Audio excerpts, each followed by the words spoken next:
Le thème, a priori, risque d'être peut-être un peu moins fun, mais à mon avis, vous allez apprendre beaucoup de choses.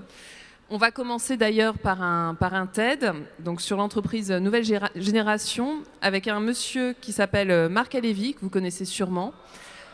Mais avant justement aussi de vous écouter sur vos différentes théories, je ne sais pas si vous avez suivi les différentes interventions précédentes, on a demandé aux personnes qui venaient ici qu'elles nous livrent un bout du rêve qu'elles avaient, du monde qu'elles imaginaient, dont elles rêvaient. Est-ce que vous pourriez nous dire rapidement, en 1 minute, ce monde dont vous rêvez ? Eh bien, je ne rêve pas d'un monde. Je me méfie de tous les rêves.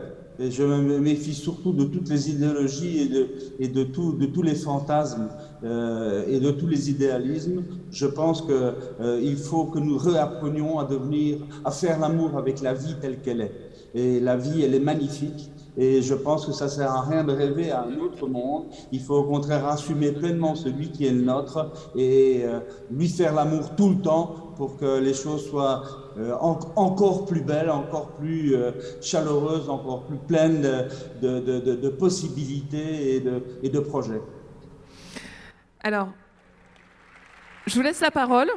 Vous allez nous expliquer justement, pour vous, ce qu'est une entreprise nouvelle génération. Je crois que vous avez 5 ou 6 pistes à nous suggérer. C'est à vous. Bon, d'accord, merci. D'abord, bonjour à tous mes amis les JD. On se connaît quand même depuis une quinzaine d'années maintenant. Et un petit coucou spécial pour ma copine Nathalie qui a eu la gentillesse ce matin de m'envoyer un gentil petit message. Eh bien voilà, je vous embrasse tous. Voilà, tout ça pour dire qu'on m'a donné 15 minutes, mais pas plus, 15 minutes pour vous parler un petit peu de ce qui est en train de nous arriver. Voilà, comme tous les 550 ans, eh bien, nous sommes en pleine zone chaotique, je suppose que vous l'avez remarqué, entre l'effondrement de cet ancien paradigme qu'on a appelé la modernité et l'émergence d'un nouveau paradigme que nous avons tous à créer tous les jours. Nous vivons à l'échelle mondiale un énorme saut de complexité et nous devons tout réinventer. Et ça, c'est magnifique. La pandémie que nous avons vécue et la guerre d'Ukraine qui était malheureusement bien là, en sont d'ailleurs de puissants accélérateurs. On est en train maintenant de vivre quelque chose qui est la sortie, l'accouchement de ce nouveau paradigme. On est vraiment en fin de grossesse là. Ça y est, on a passé les dizaines d'années qu'il fallait pour que le bébé puisse arriver. Oui, on est en plein enfantement et vous le savez comme moi, tout enfantement est douloureux. Donc, on est en train de vivre ces douleurs de l'enfantement, mais le bébé sera magnifique, je vous le promets. Alors, allons-y. J'ai très peu de temps et je dois vous parler de ce que sera l'entreprise de la nouvelle génération, ou la nouvelle génération d'entreprises plutôt, parce que c'est pas une nouvelle entreprise pour une nouvelle génération, c'est la nouvelle entreprise. La nouvelle entreprise, je voudrais vous en parler, mais selon cinq axes. 5 axes qui me paraissent vraiment fondamentaux. Et ceux qui me connaissent ont déjà entendu parler de ces 5 axes. Alors, le premier, allons-y, abordons les choses. Le premier axe, c'est que nous vivons la fin de l'abondance en ressources. Vous m'avez bien entendu, nous vivons la fin de l'abondance en ressources. Aujourd'hui, la photo, elle est claire, 80% des ressources non renouvelables ont été consommées en 150 ans, il n'en reste donc que 20% dans nos stocks terrestres, et les ressources dites renouvelables ne le sont pas vraiment. Je suppose que vous avez, comme moi, regardé ça de près quand on dit que l'éolienne permet de donner des ressources renouvelables. Non, le vent est renouvelable, mais l'éolienne, elle, ne l'est pas du tout. Donc, il faut être extrêmement clair là-dessus. Nous ne sommes pas du tout devant la possibilité de vivre au même niveau énergétique ou plus généralement au même niveau de ressources qu'avant, quand les stocks étaient pleins.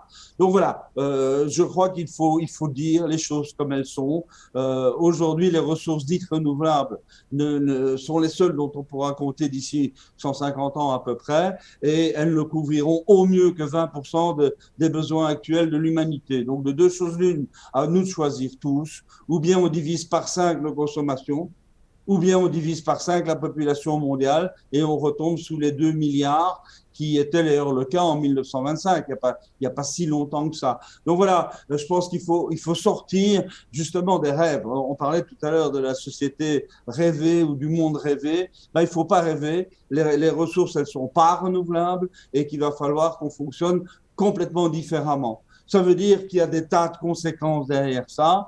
Et je pense qu'on peut les voir de deux manières comme toujours. On peut les voir en disant « Oh, quel drame, oh, quel malheur, ça va être terrible, on ne pourra plus jamais vivre comme avant ». Ou l'inverse, on peut voir le verre à moitié plein en disant « Quelle chance extraordinaire nous avons de pouvoir enfin réinventer la vie et de réinventer une vie plus profonde au-delà des consommations dans le but d'être finalement quoi ? D'être finalement heureux. Heureux ne veut pas dire consommer. Et là, je pense qu'il y a une nouvelle équation qui doit se mettre en place et que nous connaissons bien, vu qu'aujourd'hui, les pénuries qui sont en train de se déclencher suite à la guerre entre la Russie et l'Ukraine, fait qu'on commence à découvrir, comme par hasard, dans les magasins, qu'il y a des tas de pénuries et que vous qui êtes tous des hommes et des femmes d'entreprise, vous savez qu'aujourd'hui, quand on commande quelque chose, les délais de livraison deviennent de plus en plus longs, voire même improbable. Donc, on est bien dans une situation qui n'est plus une situation d'abondance. Et je vous le dis très fortement, c'est une grande chance. Nous avons le droit et la possibilité et le devoir et la joie de devoir réinventer une autre manière de fonctionner. C'est ici, c'est maintenant et c'est nous. Donc moi, ce que je vous propose, c'est par rapport à cette grande bifurcation, cet abandon de l'abondance des ressources et le retour à une notion de pénurie, d'économie au sens où moi, enfant dans la ferme qui m'a adopté, on me l'a apprise, on gaspille rien, on regarde les choses, on va reparler tout à l'heure de la notion de valeur d'utilité. Eh bien, voilà, on est là et c'est très bien. C'est pas un rêve, c'est une réalité de maintenant. Et c'est un monde à réinventer maintenant. Donc, mon slogan, ce serait de vous proposer de penser à ceci. Dans tout ce que vous faites, faites moins, mais mieux. Faites moins, c'est-à-dire quantitativement moins, et faites mieux, c'est-à-dire qualitativement mieux. Je pense que ce sera le slogan central de l'entreprise de la nouvelle génération. Deuxième axe, c'est quelque chose qui est difficile à entendre peut-être, mais je pense que nous sommes en train de vivre le début de la fin du salariat.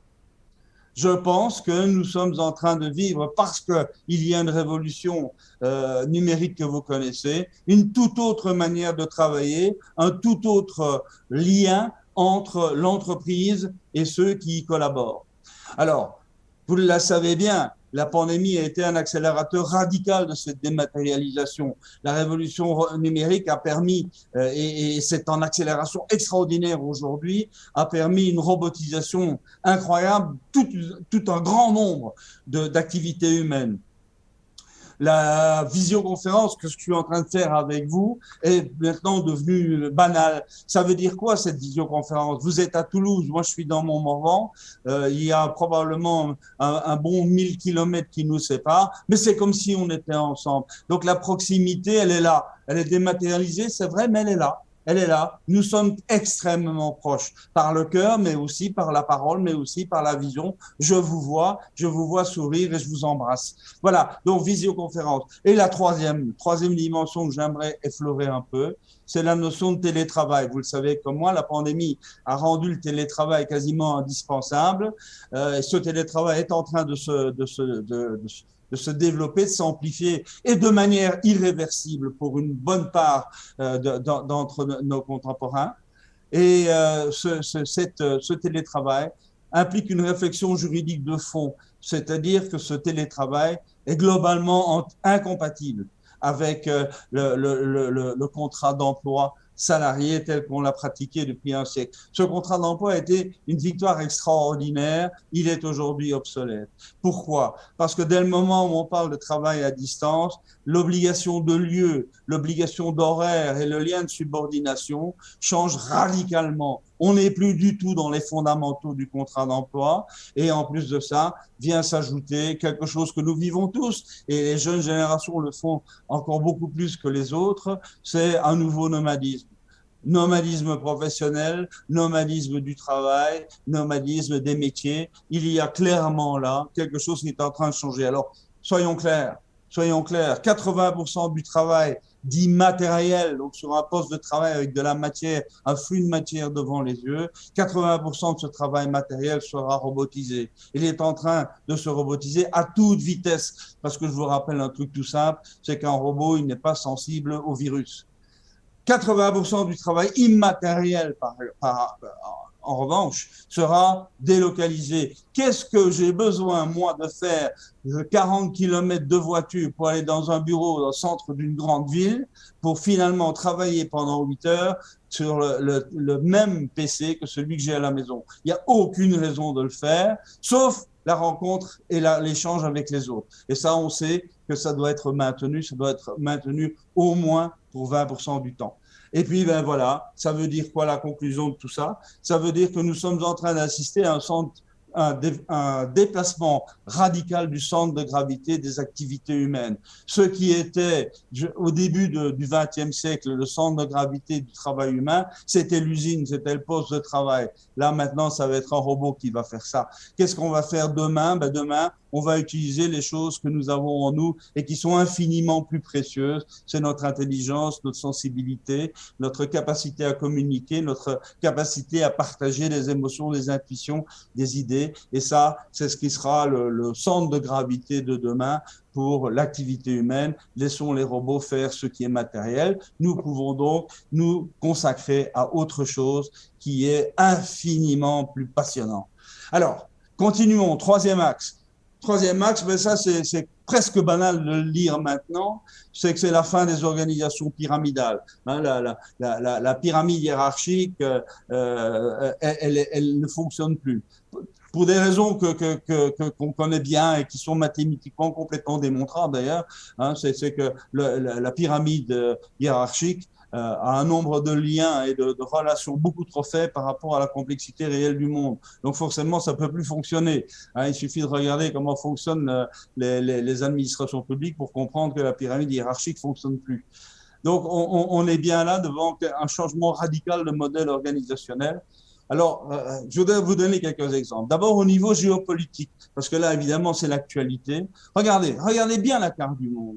Vous allez comprendre très vite que l'Ukraine, aujourd'hui, au centre de l'activité, Israël, dont on parle moins, mais qui est en guerre depuis 70 ans, Taïwan, qui est quelque part un enjeu extraordinaire, et on peut en citer comme ça des dizaines, ce sont des lieux de friction, permettez-moi le mot, de friction tectonique, donc des plaques tectoniques entre des réseaux continentaux qui ne sont pas du tout de la même nature. Hein, donc ça veut dire quoi? Ben ça veut dire que l'Europe et la Russie, pour parler de l'Ukraine, ben c'est pas du tout le même regard sur l'histoire, c'est pas la même culture, c'est pas la même tradition, ce sont pas les mêmes racines. Et l'Ukraine qui est pile au milieu, ben forcément, elle est en friction tectonique. Israël, c'est la même chose, c'est un monde qui est pas du tout musulman et qui est quelque part en friction entre le monde musulman et le monde européen, etc., etc., etc. Donc on voit bien quoi. Et ça, c'est important de le dire. On voit que nous assistons à l'effondrement des États-nations et l'émergence des régions autonomes. Donc, on est vraiment en Europe, par exemple, très clairement devant un dilemme. Et aujourd'hui, avec les élections présidentielles, les choses ont été dites, mais pas assez fort. On n'a pas le choix. Il faut absolument créer un continent européen qui soit fédéral et oublier la notion d'État-nation. L'Europe doit devenir un réseau de régions autonomes.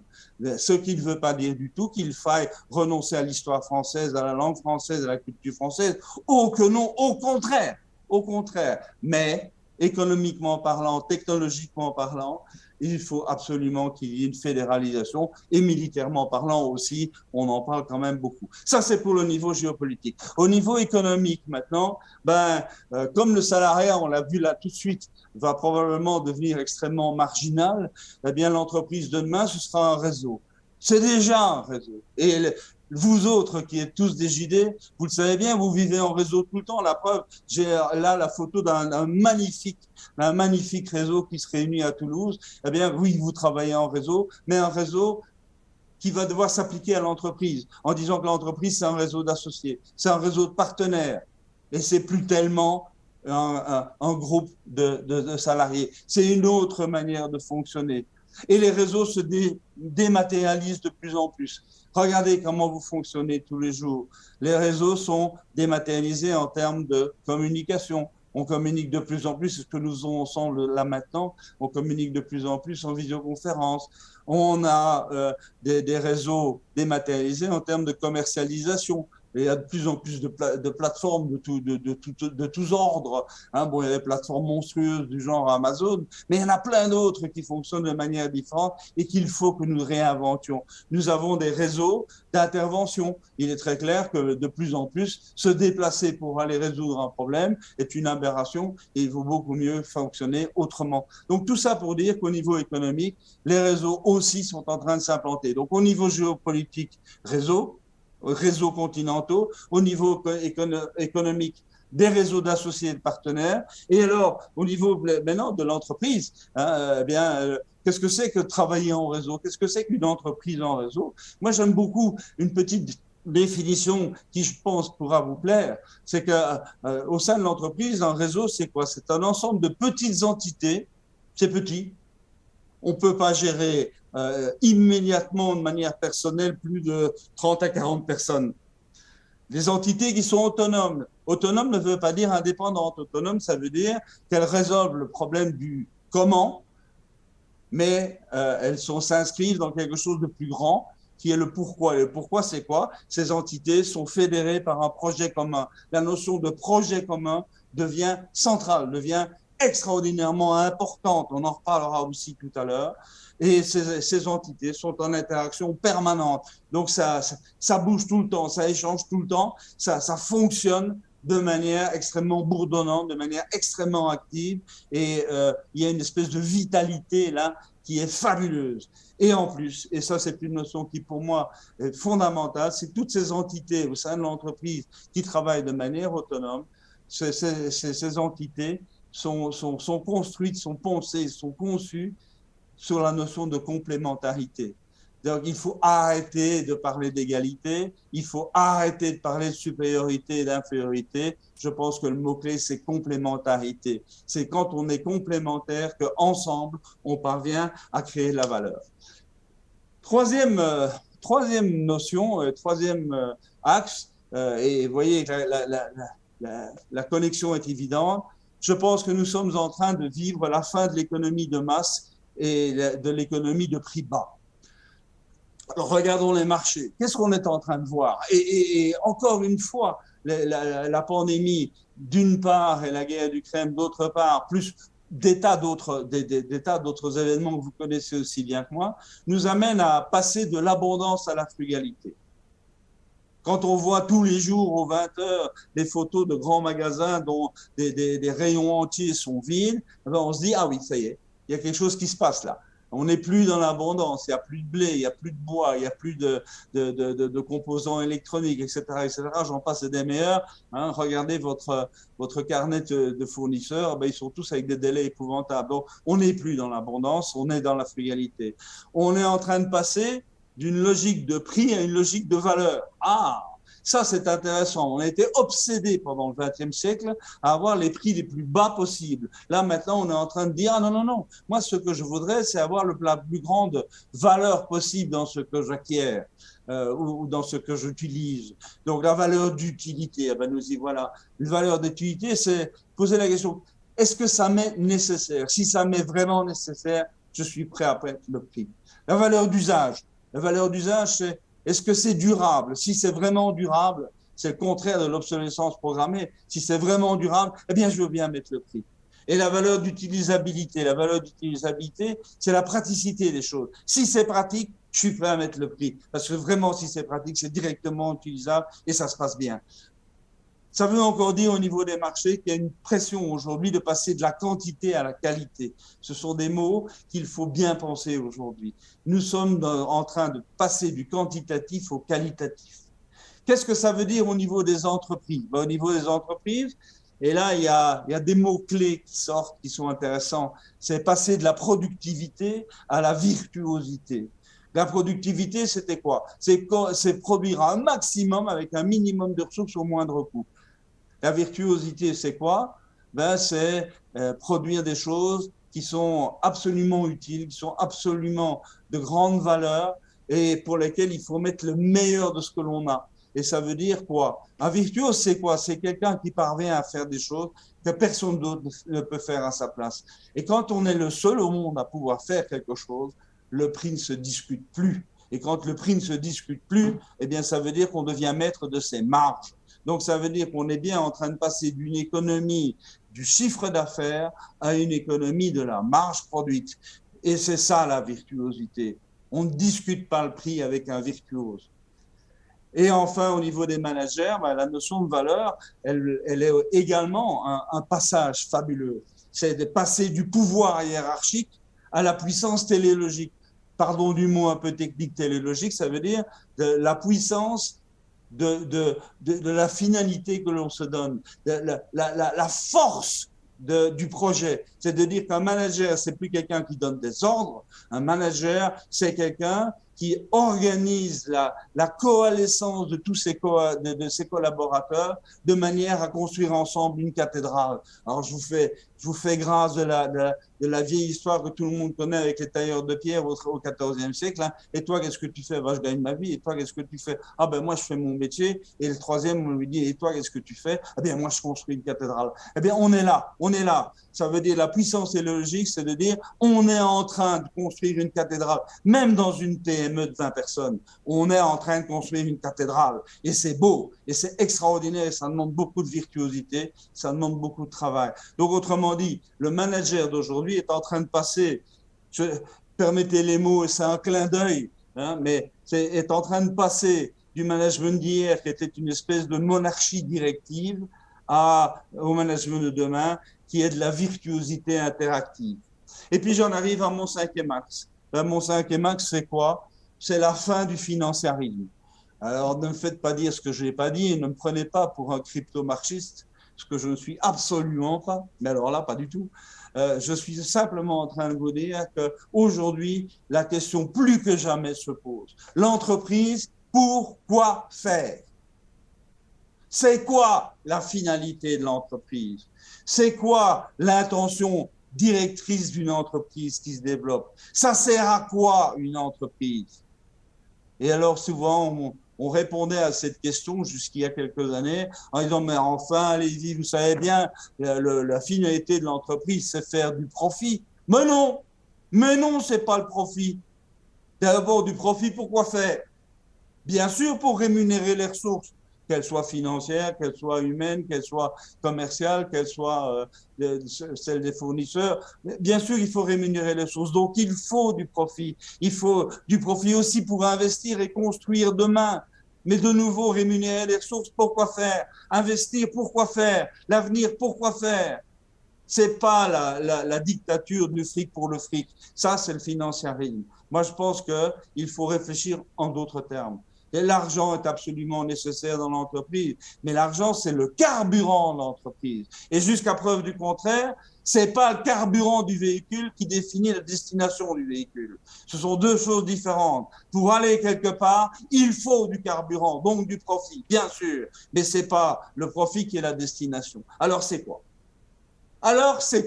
C'est quoi la destination? C'est quoi la finalité de l'entreprise?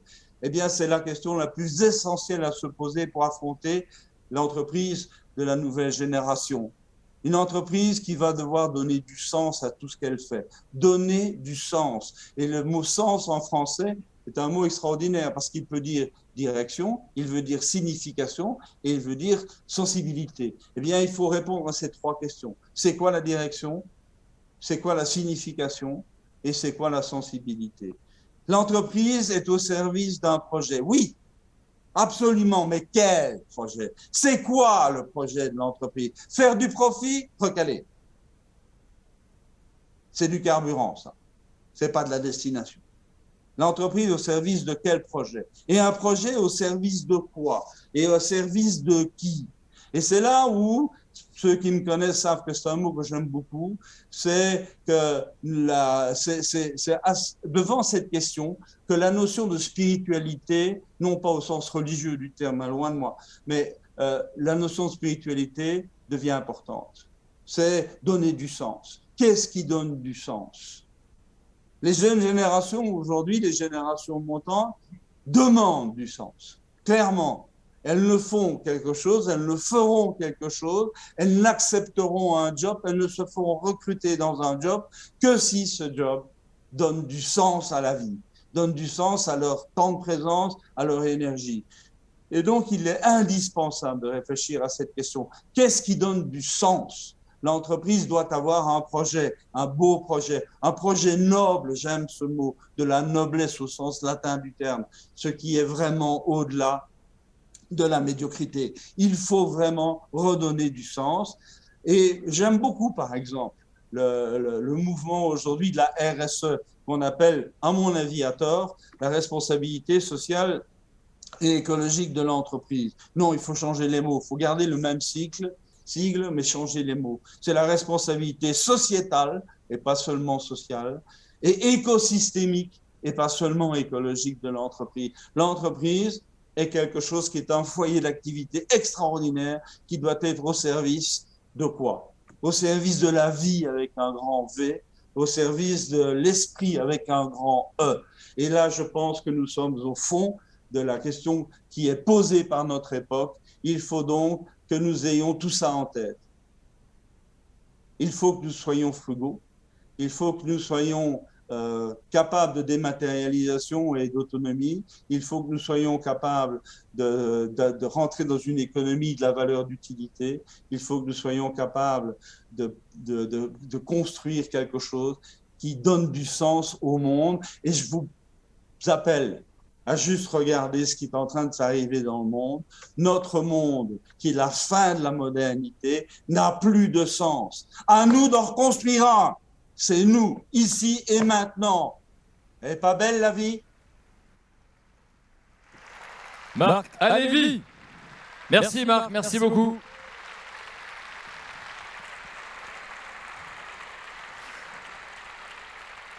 Alors vous l'avez compris, nous sommes dans un moment important, parce qu'on a parlé des rêves, on a essayé de... Vous voyez ce dessin, effectivement, qui a été proposé par un dessinateur qui s'appelle Nicolas Caruso, et qui donc a écouté tout ce qui vient d'être dit. Et donc c'était pour que vous fassiez une petite capture d'écran, et qui a résumé tout ça. Qu'est-ce que j'ai dit? Ah, on voudrait le revoir, évidemment, on n'a pas eu le temps de faire la photo. Donc si on peut nous renvoyer l'image, la voici. Faites une petite photo, comme ça, c'est un résumé de ce qui vient d'être dit. Et ce sera comme ça pendant les 2 prochaines interventions sur ce thème de l'entreprise nouvelle génération. Vous avez un point de vue, celui d'un chercheur, celui encore une fois, d'un philosophe qui aime la complexité. Je vous propose d'écouter celui de quelqu'un qui est sur le terrain, qui a affaire à la réalité, qui a affaire aux humains, qui a affaire aux contraintes de l'économie. Et c'est on va dire un chef d'entreprise, un dirigeant très admiré dans le monde de l'entreprise. J'aime beaucoup quand Émeric m'en parle. Et il a un emploi du temps très très chargé. Il a accepté de faire le déplacement, de venir. Il est là en chair et en os. Je vous demande d'applaudir le directeur général de la Maïf, mesdames, messieurs, Pascal Deburger.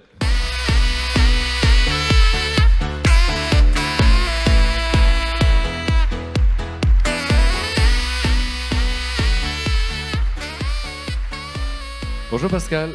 Bonjour Frédéric. Bonjour à tous. Merci d'être là. Je vais demander qu'on me mette un chrono pour maintenant, à partir de maintenant, de 20 minutes. Comme ça, vous ne ratez pas votre avion. Merci d'être là physiquement. Et ma première question, c'est, compte tenu de votre emploi du temps un peu dingo, qu'est-ce qui fait que vous êtes arrivé jusqu'ici? On m'a dit qu'il y aurait une ambiance de fou.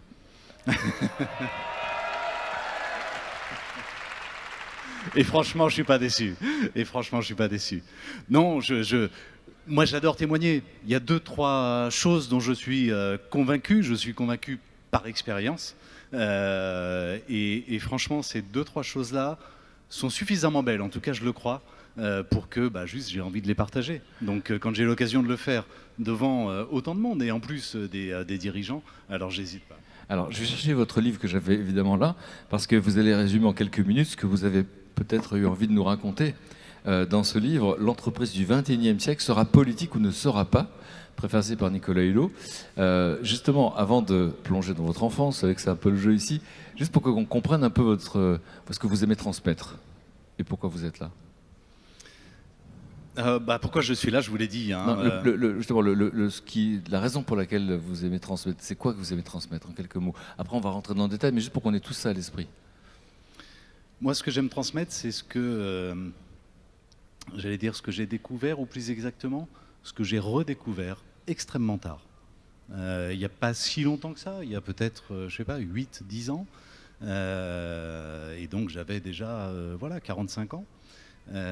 Et j'ai redécouvert des choses complètement essentielles dans la relation à l'autre, dans, pour le coup, à l'intérieur de l'entreprise, la manière de manager, qui paraissent ex post évidentes, qui ne le sont pas tant que ça, et qui m'ont permis de renouer avec une partie de moi-même, j'allais dire, et qui, par ailleurs, crée à la fois, et ça c'est extraordinaire, qui crée à la fois énormément d'épanouissement pour l'ensemble des salariés et énormément d'efficacité collective et donc de performance pour la boîte. Voilà, et c'est pour ça que vous êtes écouté, parce que dans ces règles finalement de l'économie, vous performez. Vous n'êtes pas juste un rêveur, vous êtes un rêveur qui agit. Et c'est pour ça qu'aujourd'hui, beaucoup de gens vous écoutent. Et donc, merci d'être là pour ça. Alors, vous savez, on a commencé avec Rutger Bregman, c'est un historien assez provocateur, qui nous a dit, Martin Luther King a dit j'ai fait un rêve, et il n'a pas dit j'ai fait un cauchemar. Et donc, du coup, on va voir quel est votre rêve. Mais auparavant, comme on a souvent rêvé quand on était enfant, après on n'a plus osé, est-ce qu'on peut voir une photo de vous quand vous étiez enfant? Et est-ce qu'on peut juste savoir un peu comment ça se passe? Vous avez quel âge sur cette photo? Vous êtes où? Alors, je ne sais pas exactement quel âge j'ai, j'imagine que j'ai 7-8 ans ou quelque chose comme ça. Et vous grandissez dans quel environnement? Et je grandis dans une toute petite ville de province, à côté de Roanne, qui elle-même n'est pas une immense ville, ouais qui est une très belle ville du coup. Et je grandis là-bas jusqu'à l'âge des études. Donc vous êtes à la campagne à ce moment-là? Là, je suis à la campagne, ouais. Au début, au tout début, jusque vers cet âge-là à peu près. Je vis vraiment à la campagne, dans un village de 600 habitants. Et vos parents font quoi à ce moment-là? Comment? Vos parents font quoi à ce moment-là? Mon père travaille dans une toute petite PME de l'agroalimentaire. Et ma mère travaille un peu à la maison, des travaux notamment, vous savez, le travail à façon, des couturières. Et dans les valeurs que vous entendez, vous savez que parfois, soit on est en réaction, soit au contraire, on prolonge ça.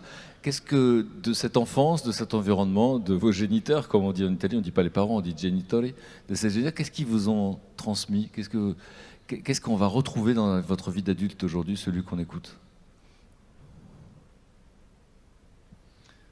Des fois, c'est pas des mots, des fois, c'est des choses qu'on observe. Bien sûr.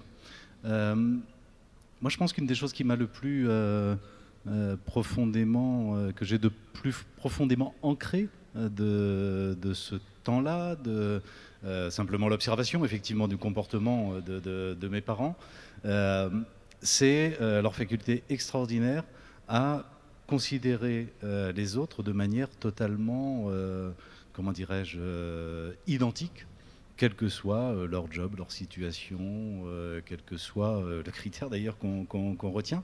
Voilà, l'autre est un individu et tout le monde est important, c'est ça leur idée. Tout le monde est important, tout le monde est à parité, à égalité, et on a forcément des relations qui sont des relations à la fois horizontales et simples. Bon. Ça, c'était la partie bio pour qu'on sache un peu, qu'est-ce qui fait de vous ce que vous êtes.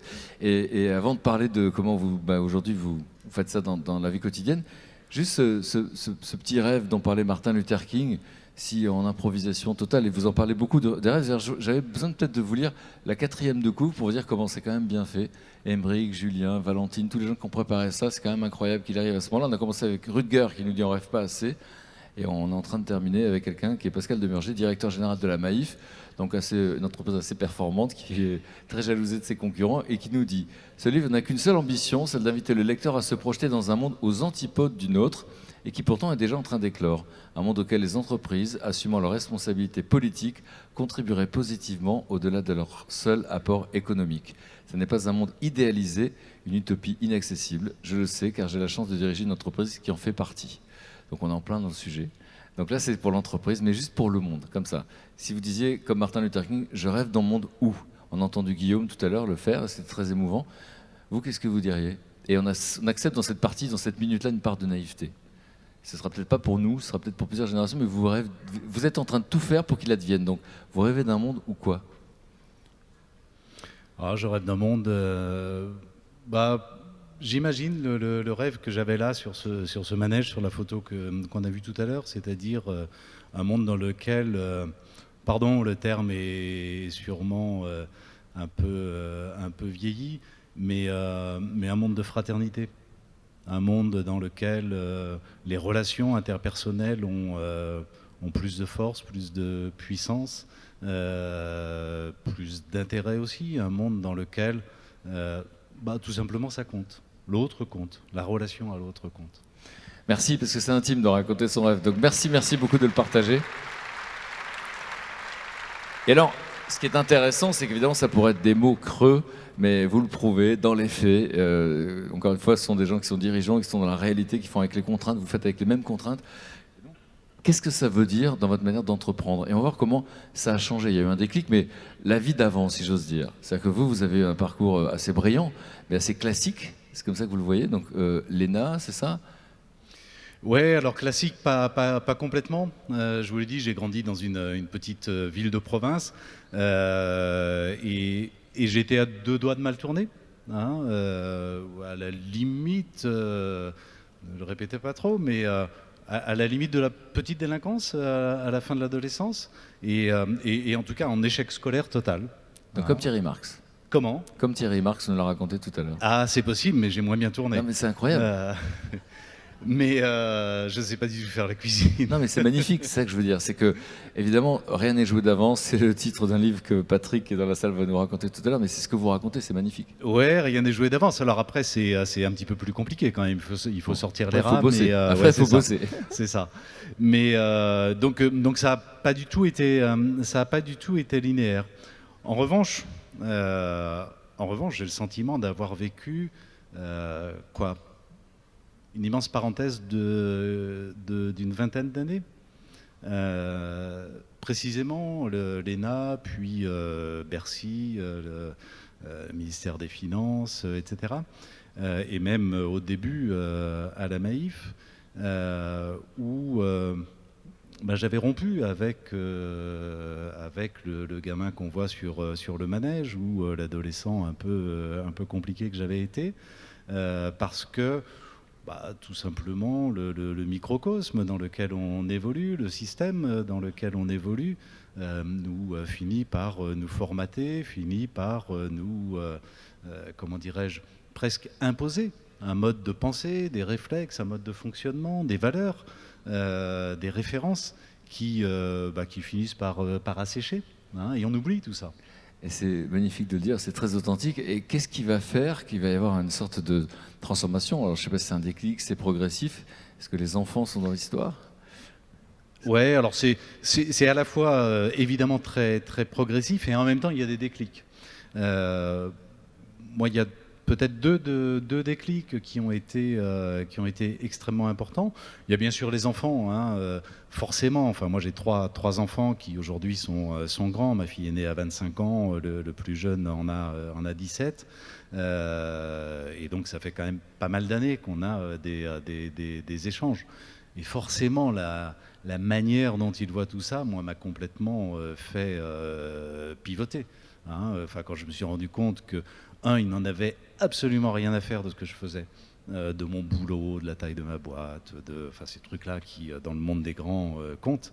Mais qu'à l'inverse, ils étaient super intéressés quand je pouvais leur parler d'un projet qui avait un impact positif sur l'environnement ou que sais-je.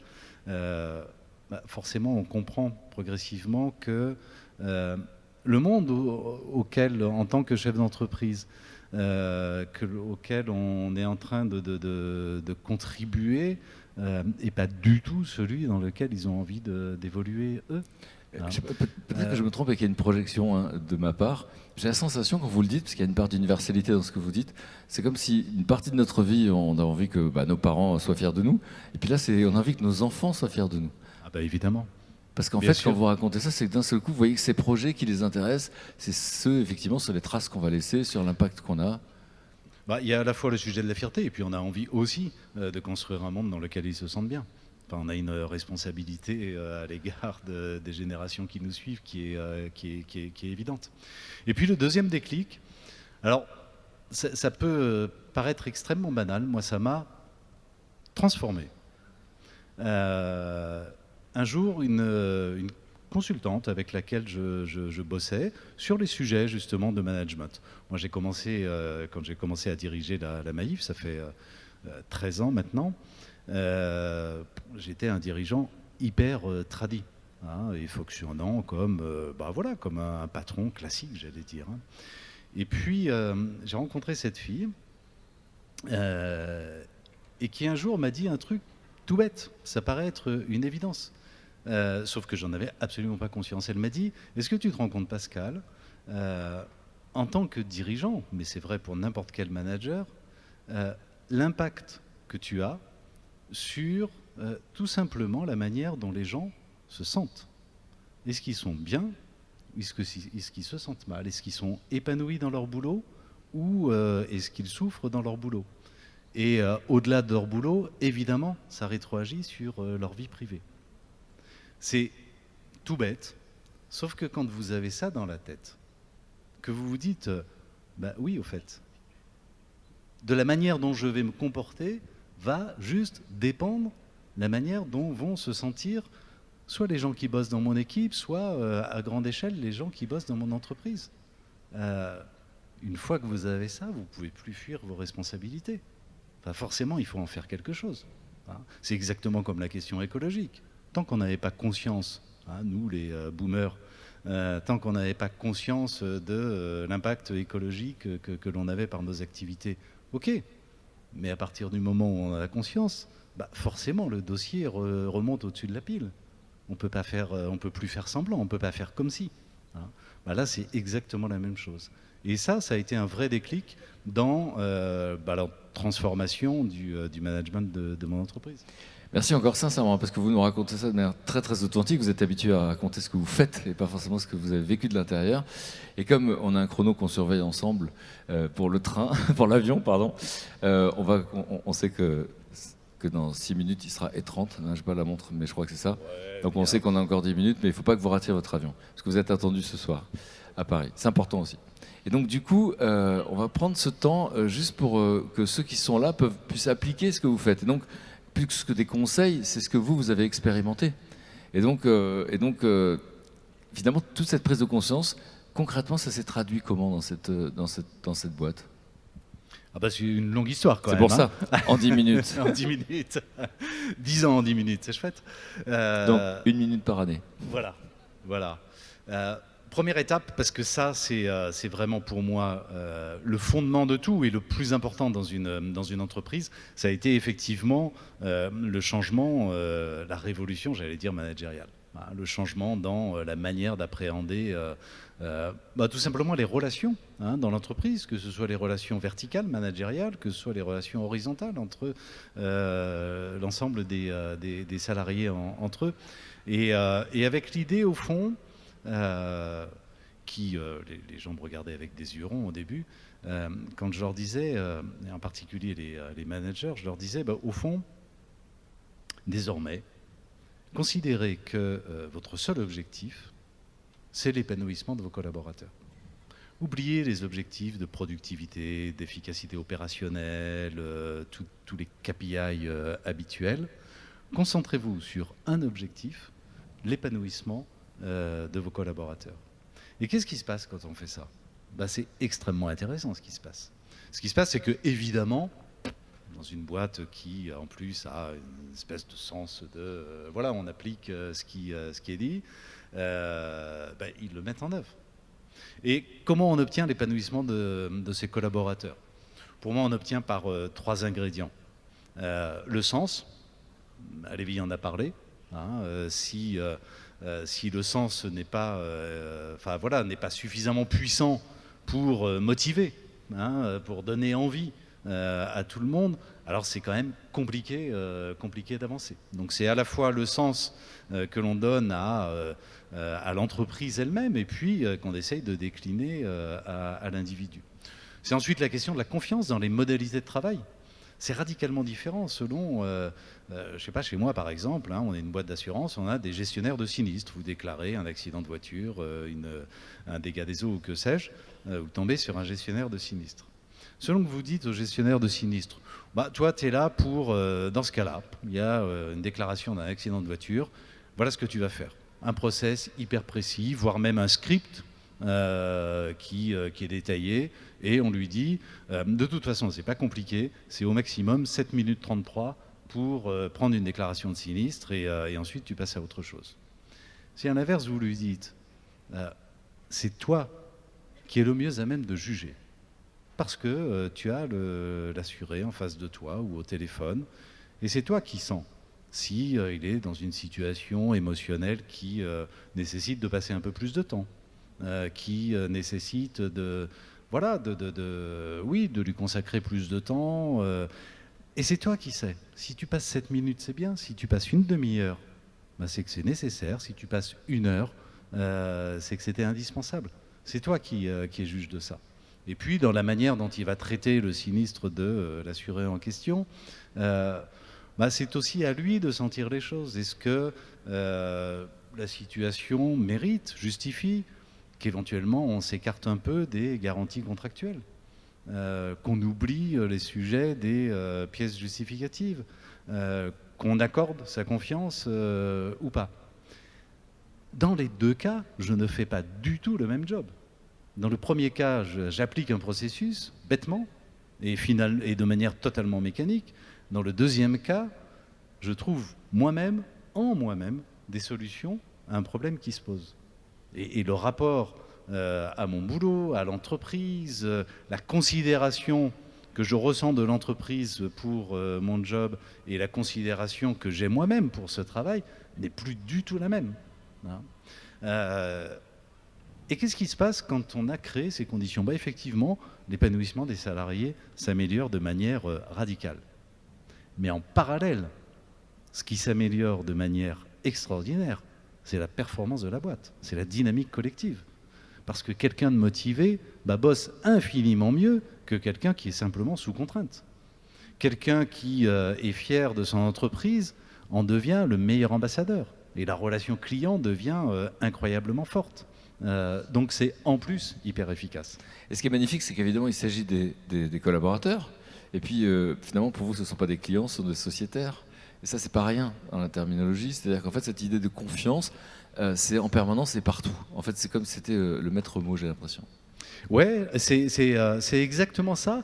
Et là aussi, il y a une espèce de symétrie entre le management et la relation client, finalement, avec exactement le même mécanisme. C'est-à-dire que quand on accorde sa confiance, quand on parie sur l'humain, on en obtient des bénéfices incroyables. Juste un mot sur la relation client. Vous êtes assureur. Vous vous dites quoi ? Vous vous dites, le bon business model, c'est quoi ? C'est d'essayer de vendre le plus de contrats possible. Je vais augmenter mon chiffre d'affaires, y compris si les contrats sont totalement inutiles à la personne à qui je les vends. C'est pas mon problème, c'est le problème du client. Et même à la limite, tant mieux si le contrat est inutile, parce que ça veut dire qu'il n'y aura pas de sinistre en face. Et donc, chiffre d'affaires égale marge, c'est la martingale. Et puis, lorsque le sinistre va arriver, je vais être évidemment le plus réticent possible pour rembourser le sinistre en question. Si maintenant vous inversez complètement le truc, que vous dites d'abord dans la relation commerciale, je ne vais pas conseiller le client ou le futur client dans l'intérêt de l'entreprise, mais dans son intérêt à lui. Moi, quand je suis allé m'assurer à la Maïf, au moment où j'ai été recruté, je poussais à la porte d'une agence et la personne qui m'a reçu, le conseiller, à l'époque, je me souviens très très bien, m'a dit écoutez, monsieur Demurger, ne prenez pas ce contrat, prenez celui-ci. Vu l'âge de votre voiture, c'est largement suffisant et vous payerez moins cher. Un conseiller chez nous est capable de vous téléphoner un jour en vous disant j'ai fait un bilan de votre situation d'assurance, je me suis rendu compte que vous aviez conservé ce vieux contrat depuis super longtemps, compte tenu du départ des enfants ou que sais-je, il est devenu inutile, vous devriez le résilier, c'est pas la peine de payer pour rien. D'accord ? Et puis, les gestionnaires de sinistres, j'en parlais tout à l'heure, sur les marges de manœuvre dont ils disposent. Ça crée quoi, ça ? Ça crée évidemment une relation de confiance dans les deux sens, d'ailleurs.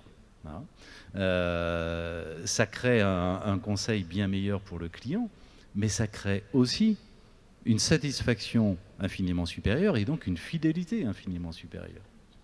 Et on a le taux de fidélité, mais de loin, le plus élevé du marché. Genre, le taux de départ est 4 fois moins élevé que sur la moyenne du marché. Et ça, c'est une vraie martingale pour une industrie sur abonnement, ce qu'est l'assurance.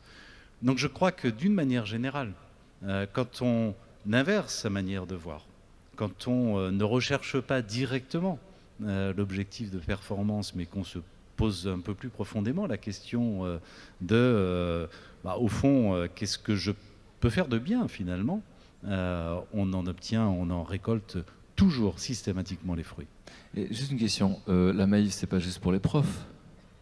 Non, on a tous envie d'être à la Maïf maintenant. Ouais, tout le monde est bienvenu. Tout le monde est bienvenu. C'est pas juste les profs ? Non, les profs, c'est désormais les profs en activité, c'est un quart de notre portefeuille d'assureurs. Et donc les entreprises aussi. Et les entreprises aussi, ouais. D'accord. Merci beaucoup. Alors on n'a malheureusement pas de temps de poser des questions. Au fond, on n'a malheureusement pas le temps de poser des questions. Mais en revanche, je vérifie s'il y avait quelque chose d'important à dire. Il y a 1000 trucs évidemment. Tout est dans le livre. Hein. L'entreprise du 21e siècle sera politique ou ne sera pas.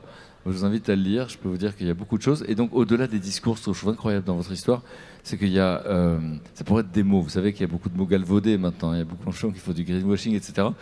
Vous, non seulement on le voit, il y a des performances de l'entreprise, il y a des actes qui pourraient être juste un coup de pub. Enfin, pendant le Covid, vous êtes les seuls, puisqu'il n'y avait pas de voiture, pas de circulation, pas d'accident, à avoir reversé 100 millions d'euros, c'est ça, aux sociétaires, donc ce qu'on appelle les clients. Non, c'est ça. Quand vous faites ça, c'est quoi l'idée ? Notre boulot, on est assureur. C'est quoi un assureur ? La mission, si on se pose la question, la mission d'un assureur, c'est quoi ? C'est quand même d'être présent en cas de coup dur. En cas de coup dur individuel, un accident de voiture, en cas de coup dur collectif, une tempête, une inondation, ou une épidémie, même si ce n'est pas écrit dans les contrats prévus, etc. Enfin, la logique, la mission fondamentale de l'assureur, c'est quand même ça. Et moi, je me souviens très bien, début du confinement, il y a 2 ans, 17 mars 2020. Alors ça, je me souviendrai toute ma vie. Ok, on met en place ce qu'il faut pour que les gens puissent bosser de chez eux, etc. Ça prend quelques jours, parfait. La semaine suivante, c'était un vendredi, donc le vendredi qui suit le début du confinement. Moi, j'habite à Paris, on avait le droit de sortir 1 heure par jour, je sors. Et là, je suis à l'angle de la rue de Rennes et du boulevard Saint-Germain, où d'habitude, il y a un monde incroyable, une circulation pas possible. Là, je regarde, des 4 côtés, pas une seule bagnole. Je rentre chez moi et je me dis, mais on est assureur, notamment assureur automobile, c'est la moitié de notre chiffre d'affaires. Il n'y a plus une bagnole dans les rues. Il y a un petit problème. J'ai encaissé des primes d'assurance et par hypothèse, elles ne servent à rien puisqu'il n'y a plus de circulation automobile, donc plus d'accidents. Qu'est-ce que je fais ? Je garde de l'oseille ? Ou je rembourse ? Évidemment, je rembourse. En tout cas, voilà, vous l'avez fait. Non, mais ce que je veux dire, c'est que évidemment que vous avez les mots pour le dire, mais les actes sont là. Et donc, moi, je voulais juste vous dire merci pour votre sincérité. Merci d'avoir transmis ce que vous aviez à transmettre. Merci à vous. Merci pour votre disponibilité. Merci d'avoir attendu, parce qu'on avait un peu de retard. Merci. Mesdames, Messieurs, Pascal Demurger. Merci.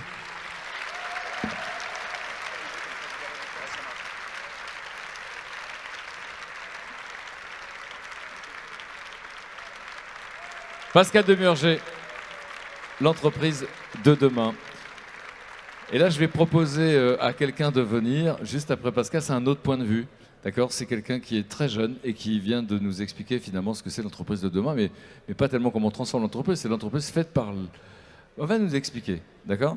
Donc je demande d'accueillir tout de suite Jasmine Manet. Jasmine Manet.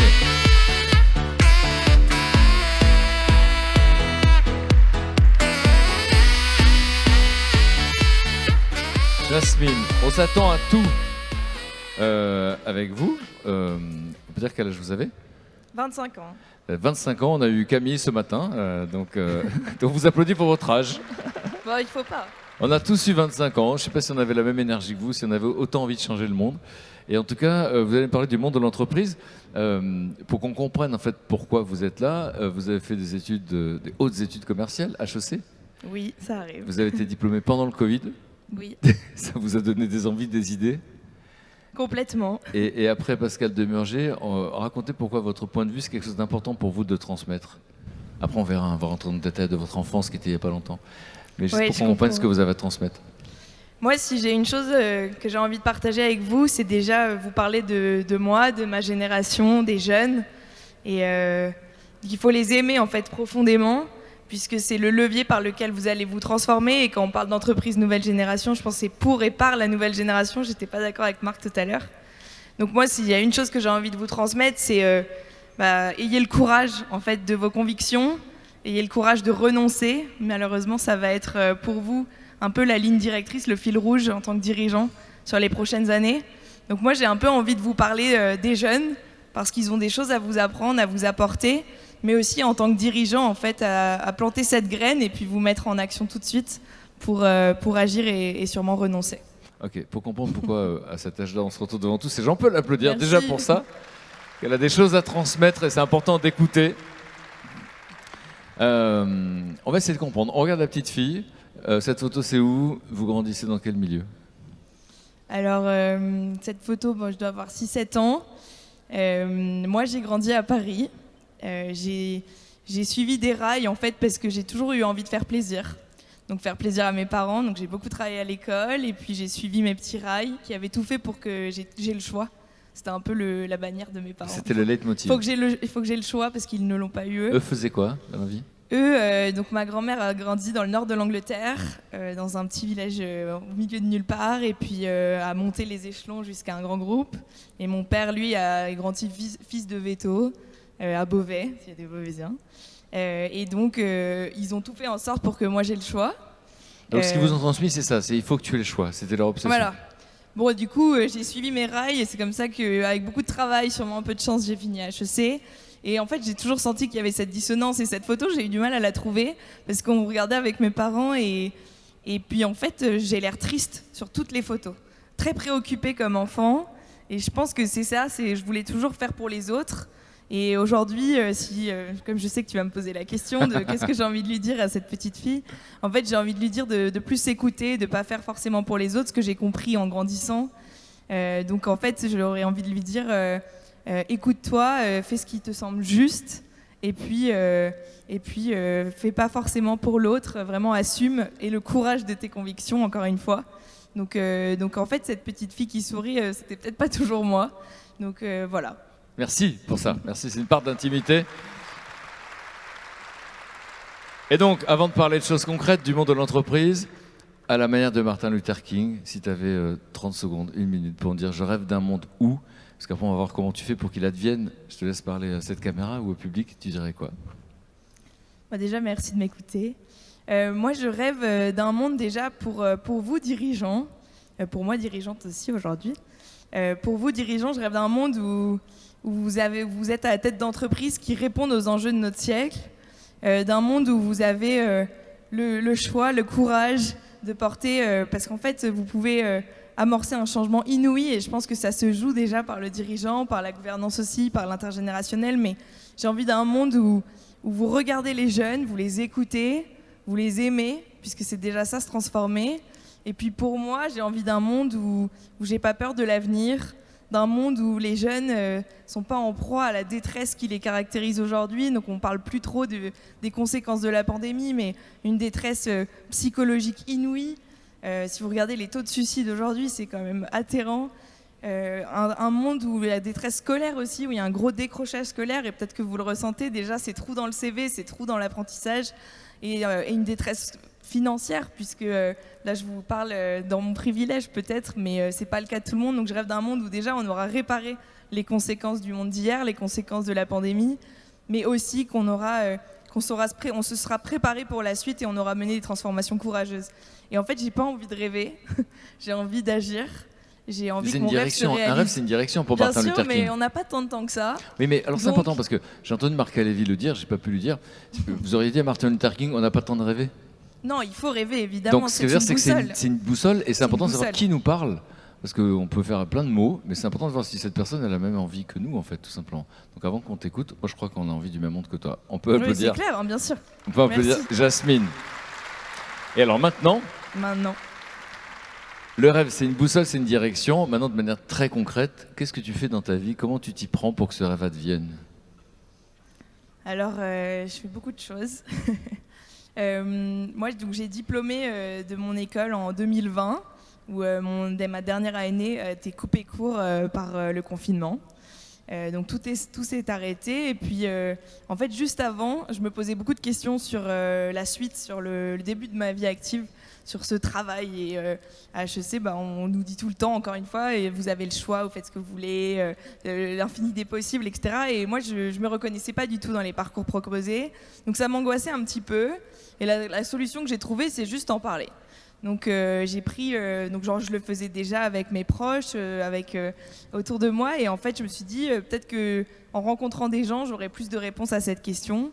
Donc j'ai créé un podcast pour le partager aux autres. Donc c'était le début peut-être de mon engagement, et ça m'a ouvert les yeux. En fait, ça m'a réveillée. On parlait tout à l'heure d'être endormi, mais pour moi c'était comment est-ce que je me frotte à l'autre, je découvre des choses que je ne connais même pas.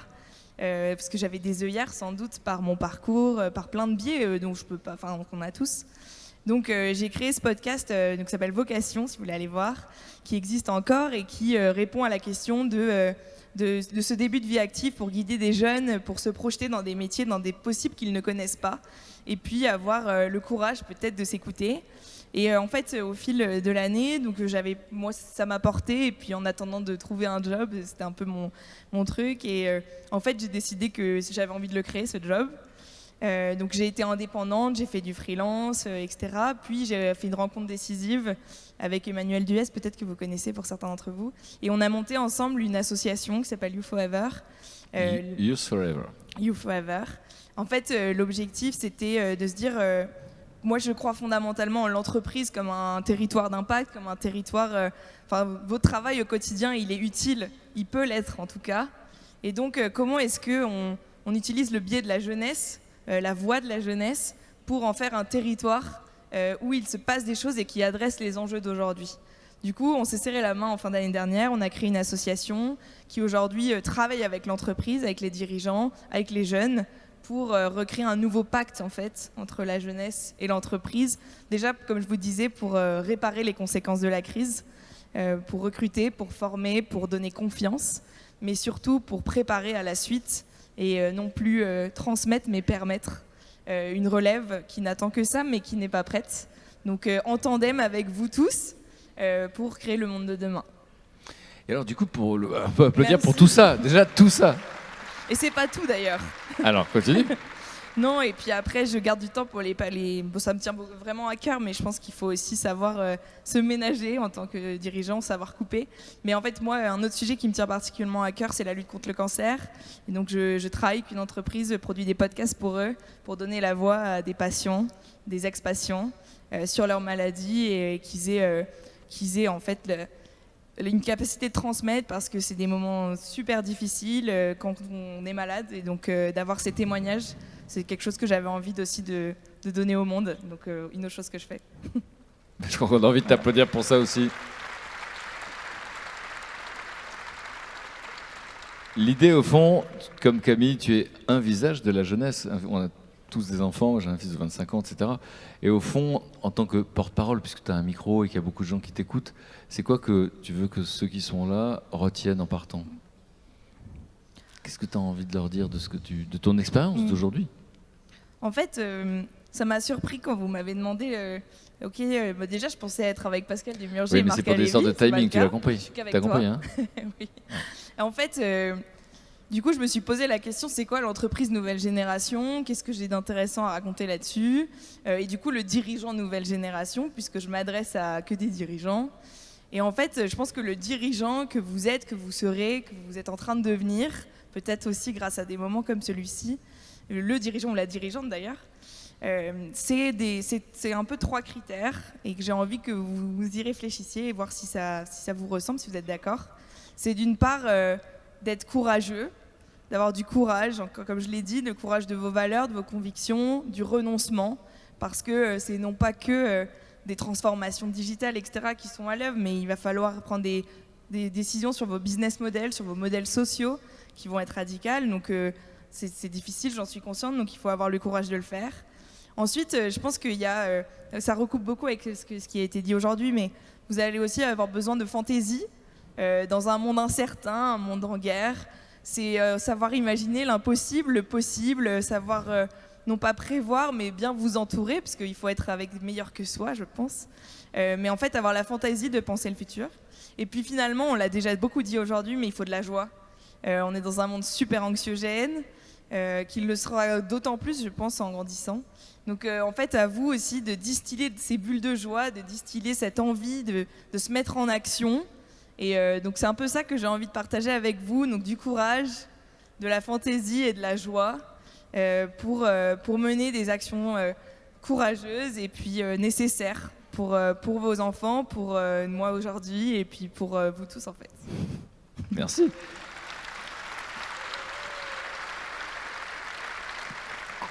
Tu sais, moi je pourrais faire 3 heures avec chaque invité, donc c'est pas possible. Juste une question pour creuser un peu. Qu'est-ce qui, dans ton expérience, te fait penser ça, qu'il faut de la joie? Parce qu'évidemment, il y a des preuves. Je vous invite tous à voir un film qui s'appelle No, tu l'as vu? Non. No, c'est Alexandre Jardin qui m'a dit de voir ça. En fait, c'est un film qui raconte l'histoire vraie de comment ils ont déboulonné un dictateur au Chili. C'était Pinochet en 1974. Et voilà, regardez ce film, c'est hallucinant, parce qu'il y avait beaucoup d'années d'horreur, d'enlèvement, de gens à qui on... Enfin, c'était terrible, encore plus terrible que ce qu'on peut vivre nous. Et en fait, à un moment donné, on a donné la parole à l'opposition, parce que voilà, la communauté internationale, ils leur ont donné 2 minutes à minuit. Et là, il y a un publicitaire chilo-américain, en fait, qui était américano-chilien. Et lui, à un moment donné, on les voit tellement en colère, il dit oh, ben, ça donne pas envie de votre monde, hein, parce qu'évidemment, ils étaient en colère. Et enfin, toute l'histoire du film, c'est comment il va les emmener à mettre de la joie, dans leur clip. Il faut une sorte de La La Land entre vous et moi. Ils ont déboulonné le dictateur. Donc moi, je te remercie de dire ça. Et je voudrais comprendre pourquoi tu dis ça. C'est quoi ton expérience? Moi, le film m'a marqué. Mais toi, qu'est-ce qui te fait dire ça? Bah, ça paraît simple, non? Oui, mais tu vois Non, ce que c'est de parfois la quand on joie, est préoccupé, bien quand sûr. on a peur, quand on donne de mauvaises nouvelles, bah, on n'a plus de place. Moi, j'ai eu des périodes de ma vie où j'avais tellement de responsabilités, tellement de pression, que je me suis rendu compte sur des photos que je souriais moins qu'avant. Bah, ça revient à cette question du choix dont je parlais tout à l'heure. En fait, si c'est pas pour de la joie, en fait, pourquoi on se lève le matin? On vit dans un monde difficile, qui le sera de plus en plus. Le GIEC dirait on n'a que 3 ans. Ça, c'est anxiogène et c'est vrai. On parlait des faits tout à l'heure, donc c'est un fait. Mais en fait, pour se mettre en action, et puis moi, je suis convaincue que c'est dans la joie. Et en fait, on choisit qui on est, on choisit ce qu'on fait tous les jours. Et donc moi j'ai essayé de le faire à mon humble échelle depuis que je suis en capacité de travailler. Mais en fait si vous n'avez pas de joie dans ce que vous faites aujourd'hui, on parlait tout à l'heure de la zone de génie, de la zone de confort. En fait pour moi c'est ça la vie, c'est de la joie. En tout cas une capacité peut-être pas à se projeter, mais à aimer, à se réjouir, à rire. Et quand je vois un peu l'état dans lequel est notre génération, je me dis, elle en a bien besoin de cette joie et c'est vous qui pouvez lui donner, qui pouvez lui partager ce goût de l'autre, ce goût de la vie. Donc évidemment, il y a beaucoup de travail, hein, je ne dis pas le contraire. Mais cette joie, pour moi, c'est un moteur, c'est une boussole et si elle n'existe pas, ça ne sert à rien. Merci beaucoup. Merci. C'est vraiment la dernière question.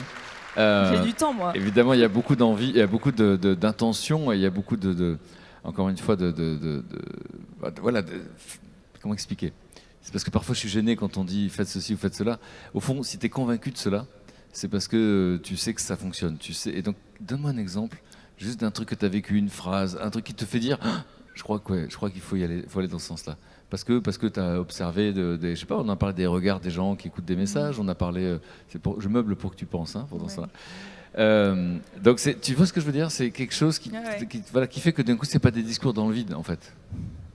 En fait, moi, la plus belle école que j'ai faite, c'est ce podcast que je produis avec des malades, ex-malades, qu'ils soient dirigeants ou non, qu'ils soient jeunes ou non, qui ont eu ou qui ont un cancer. Et je pensais pas du tout parler de ça aujourd'hui, mais décidément. En fait, j'ai jamais vu des personnes aussi joyeuses, qui aiment la vie peut-être parce qu'ils la méritent, peut-être parce qu'ils se sont battus. Mais en fait, à chaque fois que je sors d'un tournage, je suis bouleversée par leur énergie de vivre, par cette joie, et je pourrais tous les citer en fait. J'ai pas envie d'en choisir un. Si vous voulez l'écouter, c'est Résilience sur les plateformes de podcast. Une boîte magnifique par ailleurs.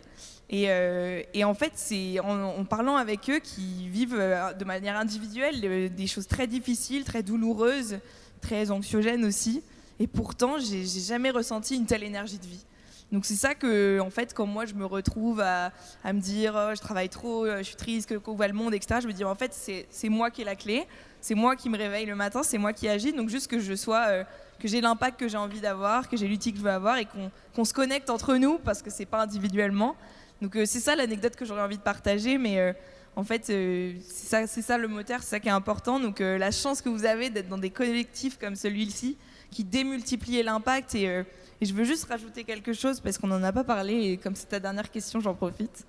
On a beaucoup parlé de sens aujourd'hui. De sens, alors évidemment je suis convaincue que c'est une boussole, c'est une matrice aussi, mais moi j'ai plus envie de parler d'utilité et d'impact. Et c'est quelque chose que je vois autour de moi, de ces jeunes qui sont plus animés par ok, il faut que je sois heureux, il faut que je sois épanoui. Pascal Desmurger parlait d'épanouissement encore tout à l'heure. Est-ce que c'est ça vraiment qui est important? Oui, évidemment, il faut être heureux, mais ce qui compte, c'est l'impact et c'est le sens. C'est ça qui vont être votre rôle sur les prochaines années. Donc plutôt que de sens, j'ai envie de parler d'impact et de joie et de courage, et le courage de renoncer, le courage d'assumer. Et ça, c'est vous. Donc c'est à vous de jouer. Jasmine Manet, comme disait Michel Drucker, rappelez-vous de son nom. Merci.